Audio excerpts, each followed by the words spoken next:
حضرت شیما تھی نا نبی پاک کی رضائی مشیر حضرت حلیمہ کی، سارا قبیلہ گرفتار ہو کے آیا تھا۔ وہ جب آئی ہے نا نبی پاک کے پاس، حضرت ابو ہریرہ سے کہنے لگی حضور کو جا کے بس کان میں کہہ دو کہ حلیمہ کی بیٹی آئی۔ حضرت ابو ہریرہ کہتے ہیں حضور اتنی تیزی سے اٹھے کہ نبی پاک کی چادر بھی ممبر پہ رہ گئی۔ پھر حضور گھر لے گئے، فرمایا فاطمہ اور عائشہ کو بلاؤ، میری بہن آئی ہے۔ میرے محبوب کریم نے فرمایا تو اگر کہے گی نا تو میں تیرے لیے مدینے میں مکان بنا دوں گا، تو یہی رہ جا۔ کہنے لگی نہیں محبوبہ واپس جانا۔ تو حضور سے کہنے لگی میرا سارا قبیلہ گرفتار ہے، اسے چھوڑ دیں۔ حضرت ابو ہریرہ کہتے ہیں ہر کام حضور نے مشورے سے کیا، پر جب بہن نے کہا نہ چھوڑ دے، اور میں کوئی مشورہ نہیں، جیسے تو کہے گی ویسے ہی ہو جائے گا، جیسے تو کہے گی ویسے ہی ہو جائے گا، جس طرح تو چاہے گی۔ کون اشکشوئی کرے گا، کون بات سنے گا، کون دکھ کسی کی۔ پگلی بی بی، پاگل عورت، دیکھے کبھی پاگلوں کو کوئی وقت دیتا؟ وہ پاگلوں کے پاس بیٹھا، میں بڑا مصروف آدمی ہوں، مجھے تو سیاڑا بندہ ملنے آئے تو میں کہتا مختصر بات کرنا۔ ایک پگلی بی بی آئی، پاگل، حضرت انس کہتے ہیں آ کے کھڑی، کہنے یا رسول اللہ مجھے کام ہے۔ پاگل عورت، نبی کریم صلی اللہ تعالیٰ علیہ وسلم نے کہا کیا کام ہے؟ تو اس کے محلے کے لوگ کھڑے ہو گئے، کہنے لگے حضور چھوڑیں گے تو دیوانی ہے، ایسی باتیں کرتی رہتی ہے۔ جناب انس بن مالک فرماتے ہیں حضور ناراض ہوئے، اور میں تم سے بات کر رہی ہے کہ مجھ سے کر رہی ہوں؟ کرنے تو باتیں، کیا بات ہے بتا؟ کہنے لگی حضور یہاں نہیں کرنی، میرے ساتھ آئے۔ نبی کریم اس کے پیچھے پیچھے چلنے لگے۔ جناب انس فرماتے کہ صحرا میں لے گئی، نبی پاک ریت پہ بیٹھ گئے، سامنے بیٹھ گئی، کہنے لگی حضور بچوں کو منع کرے مجھے روڑے مار۔ فرمایا میں کہہ دوں گا، آپ نہیں کریں۔ حضور میرے گھر والے میری بات نہیں سنتے، فرمایا میں سمجھاؤں گا۔ یا رسول اللہ یہ پاگل کہہ کے چھیڑتے۔ حضور نے فرمایا کوئی نہیں کہے گا، میں منع کر دوں گا۔ حضرت انس کہتے دیر تک حضور کو ریت پہ حضور بیٹھے۔ یار یہ بھی سنت ہے میرے نبی، صرف کھانے کے درمیان میٹھا کھانا ہی سنت نہیں میرے بھائی، یہ بھی نبی پاک کی سنت ہے، یہ بھی رسول پاک کا طریقہ ہے۔ نبی کریم نے دیر تک وقت دیا، دیر تک، کبھی ہستی کبھی رو دیتی۔ حضرت انس کہتے ہیں میں نے یہ انداز بھی دیکھا، جب وہ ہستی تو حضور بھی ہنستے، کبھی کو پاگل کے غم سن کے بھی رویا۔ لیکن ایسا کوئی محبوب کہیں ہوگا نہ کہیں ہے، بیٹھا ہے چٹائی پہ مگر عرش نشیں ہے۔ میرے محبوب نے کھول کے باتیں سنی، کھول کے اپنی مرضی سے کہنے لگی محبوبہ میں تھک گئی ہوں، اب آپ جائیں۔ حضور میں تھک گئی ہوں، آپ جائیں۔ نبی کریم اٹھے اور اٹھ کے فرمایا کسی کا خیال نہ کرنا، جب تیرا دل کرے دوبارہ آ جا۔ یار یہ حسن ہے، یہ وقار ہے کہ تو اشک شوئی کس طرف۔ میں نا ابھی انتظار کر رہا ہوں، میں ابھی انتظار کر رہا ہوں کہ ایم این اے آئے گا تو اس غریب کی مدد کرے گا، میں ابھی انتظار کر رہا ہوں کہ ایم پی آئے گا تو اس کی مدد کرے گا، میں ابھی انتظار کر رہا ہوں کہ بہت بڑا سیٹ آئے گا تو مدد کرے گا۔ جب محلے کا اور گاؤں کا چودھری کسی غریب پہ ظلم کر رہا ہوتا ہے تو میں اپنے بچے کو کہہ رہا ہوتا تو نہ اس لڑائی میں جانا، ہمیں کیا لگا؟ تو کون پھر اس کا ہاتھ؟ ظلم پھر ختم کیسے ہو؟ پھر کیا طریقہ ہے ظلم ختم کرنے؟ جب کوئی ظالم کو ظالم کہنے کوئی تیار نہ ہو۔ وہ زمانہ جب نبی کریم صلی اللہ تعالی وسلم مکہ شریف میں اعلان نبوت فرمایا تھا تو سارا مکہ مخالف ہو گیا، سارا مکہ۔ ایک وقت عروج کا ہوتا ہے، ایک وقت ایسا ہوتا ہے جب غربت ہوتی ہے، ابتدا ہوتی ہے۔ اسلام پر غربت کا زمانہ، قبیلہ بنو آراش کا ایک شخص مکے آیا، وہ کہتا ہے میں چھوٹا سا تاجر تھا۔ میری باتوں کی سمجھ تو آ رہی ہے نا آپ حضرات؟ جو نہیں بول رہے انہیں بھی آ رہی ہے، اللہ تعالیٰ آپ کو جزا دے۔ بس ایک تو بات اور عرض کرنی ہے آپ حضرات۔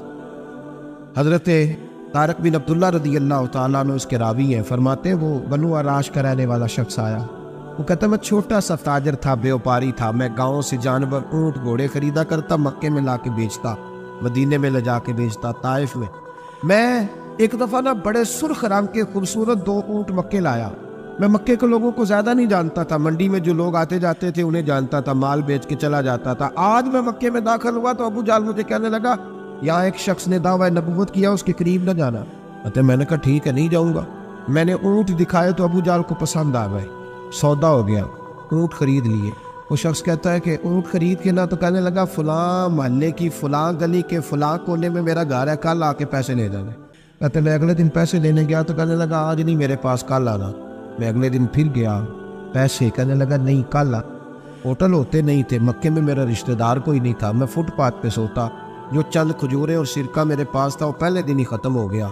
انویسٹمنٹ بھی ساری وہیں لگی ہوئی تھی، گھر میں بچے بچیاں انتظار کر رہے تھے، میں بڑا مجبور ہوا تھک گیا، تیسرے دن میں گیا تو میں نے کہا پیسے، کہنے لگا کل آنا۔ میں نے ذرا دبا کے بات کی، میں نے کہا یار میری کو پھپھو تو رہتی نہیں مکہ مکرمہ میں، غریب آدمی ہوں، میرے پیسے دے میں جاؤں۔ جب دبا کے بات کی تو کہنے لگا جا دوڑ جا، جہاں سے ملتے ہیں لے لے، بھاگ جا۔ یہ تاجر جب ڈوبتے ہیں نا تو معاذ اللہ تعالیٰ کچھ تو ایسے ہوتے ہیں جو خودکشی کر کے مر جاتے ہیں، اس لیے کہ بڑے لوگ ان کے ساتھ وابستہ ہو۔ جب کسی کی اصل راز ہی ڈوب جائے، کہتے میں کانپنے لگا۔ میں نے پوچھا لوگوں سے کہ تمہارے چودھری سردار بڑے کہاں بیٹھتے ہیں؟ تو کہا وہ جو حرم مکہ کے ساتھ ٹولیاں بنا کے بیٹھے ہیں نا، وہ سارے ہمارے سردار ہی ہیں۔ کہتے میں وہاں گیا، ابو سفیان تھے، ابو لہب تھا، عتبہ، طیبہ، شیبہ، ابو المختری، اخنس بن شریح، سب بیٹھے۔ میں نے جا کے کہا یارو میں بنو عراش کا رہنے والا ہوں، چھوٹا سا تاجر ہوں، 2 اونٹ یہاں لا کے بیچ بیٹھا ہوں تو ایک شخص نے خریدے ہیں، وہ پیسے نہیں دیتا۔ کہتے عتبہ بولا یا ابو سفیان بولا، کون ہے جو تیرے پیسے کھا گیا؟ طاقت ہے کسی کی نام لے؟ تو کہتے میں نے کہا اس کا نام ابو جہل ہے۔ جب میں نے یہ کہا نا تو کہنے لگے وہ تو پیسے نہیں ملتے تیرے، تو بڑا گنڈا ہے، وہ تو بہت بڑے بدمعاش کے پاس ہو سکتے، وہ تو نہیں پیسے ملنے لگے، کبھی نہیں ملتے۔ فرماتے اب میں کانپا، اب تو میری امیدیں ٹوٹنے لے، اب میرے آنسو چھلکنے لگے۔ تو ایک شخص نے نا مذاق کیا، ادھر دیکھیے گا میری طرف، مذاق کیا۔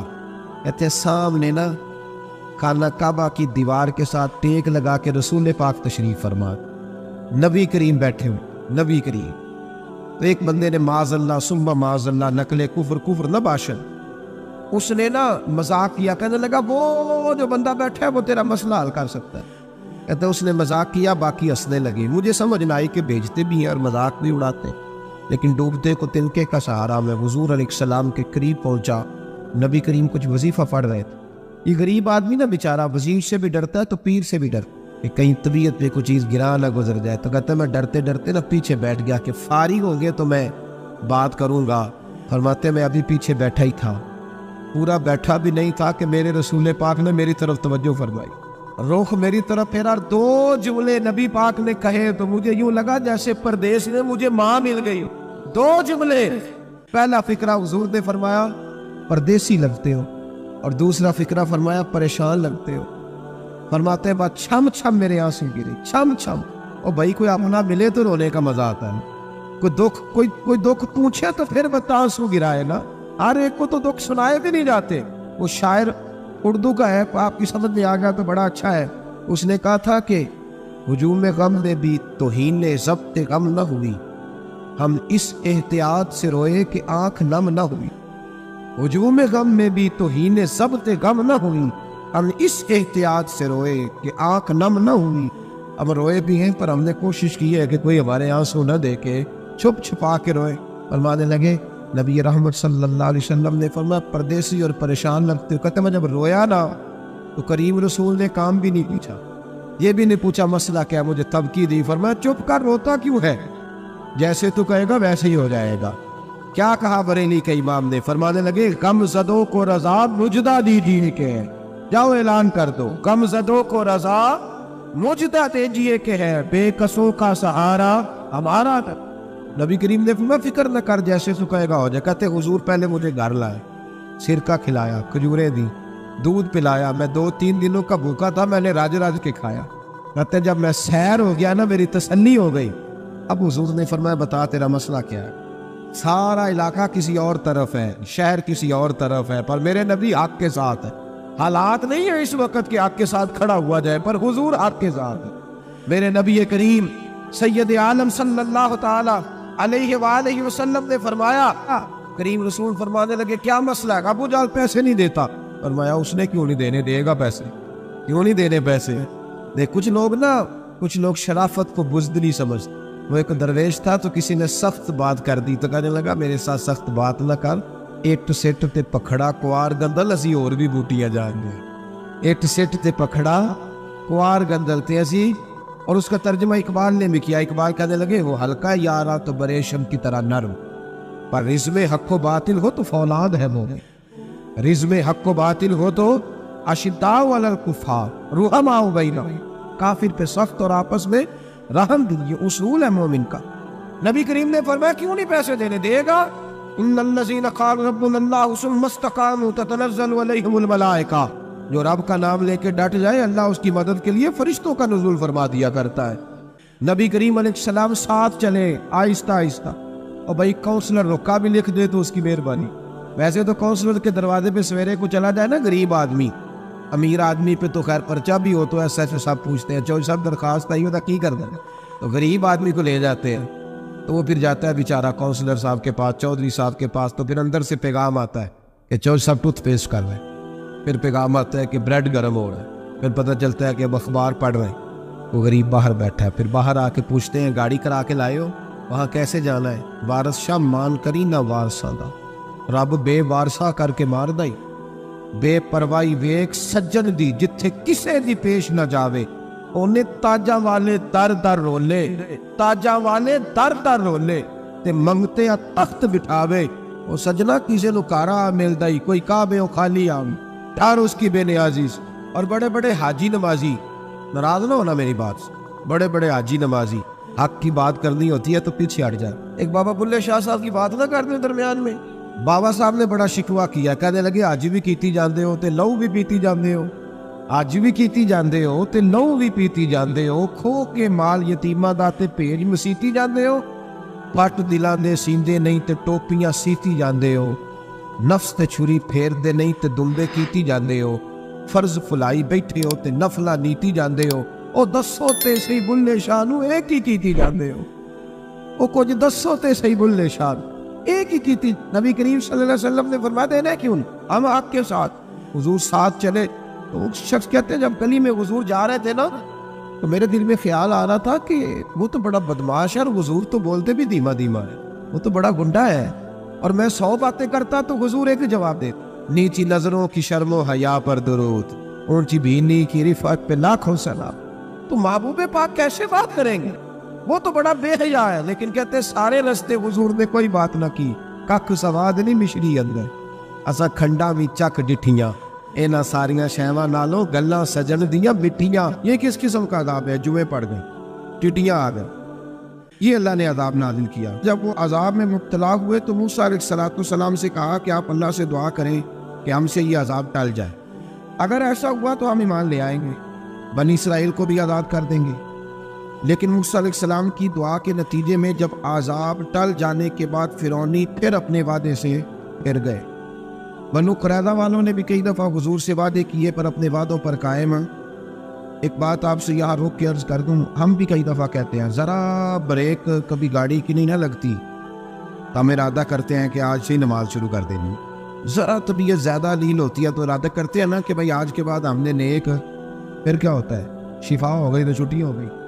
یہ طریقہ درست نہیں، یہ تو کفار کا طریقہ بیان کیا نا قرآن پاک نے جہاں فرمایا جب اللہ تبارک و تعالیٰ نے انہیں نجات دے دی تو اپنے وعدے سے مکر گئے، تو پھر اللہ تبارک و تعالیٰ نے بنی اسرائیل کو سمندر پار کر کے ایسی قوم کے پاس پہنچا دیا جو بتوں کی پرستش کرتی تھی، وہ تو بچ گئے لیکن فرعونی سارے دریا کے اندر غرق ہو۔ حضرت موسیٰ علیہ السلام سے کہنے لگے کہ ہمارے لیے بھی یہ خدا بنا دیجئے۔ حضرت موسیٰ علیہ السلام نے فرمایا بت پرستی کرنے والے جاہل ہیں۔ یہ بت پرست قوم کے پاس جب گئے نا بنی اسرائیل والے، بت پوچھتے ہوئے دیکھا تو کہنے لگے ہمارے لیے بھی سامنے بنا کے رکھ دو۔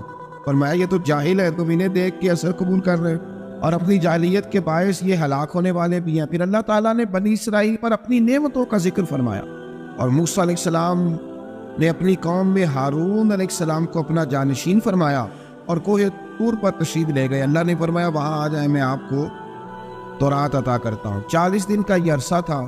موسیٰ علیہ السلام نے وہاں پہ جا کے، وہ سارا واقعہ بھی انہی آیات میں ہے کہ حضرت موسیٰ نے عرض کیا تھا کہ رب ارنی، یا اللہ میں تجھے دیکھنا چاہتا ہوں، تو فرمایا لن ترانی، تو نہیں دیکھ سکتا۔ وہ بھی یہاں اللہ نے ذکر فرمایا۔ پھر اللہ تعالیٰ نے اپنی ایک تجلی جب کوہ طور پہ ڈالی تو حضرت موسیٰ علیہ السلام تاب نہ لا سکے اور بے ہوش ہو گئے اور پہاڑ بھی ریزہ ریزہ ہو گئے۔ اس کا ذکر بھی اللہ نے انہی آیات میں فرمایا۔ آیت نمبر 144 سے 155 تک حضرت موسیٰ علیہ السلام کو رسالت عطا کرنے، کلیم اللہ کا منصب عطا کرنے، تورات عطا کرنے کا ذکر ہے۔ آگے چل کے بتایا کہ جو متکبر لوگ ہیں نا وہ آیات الہیہ سے منہ پھیرتے، اور جو لوگ اللہ کی آیات اور قیامت کو جھٹلاتے ہیں ان کے اعمال باطل ہیں۔ پھر موسیٰ علیہ السلام کے کوہ طور پر قیام کے عرصے میں بنی اسرائیل کے زیورات سے پچھڑا بنا کر اسے معبود بنانے کا ذکر ہے۔ ان میں ایک جادوگر تھا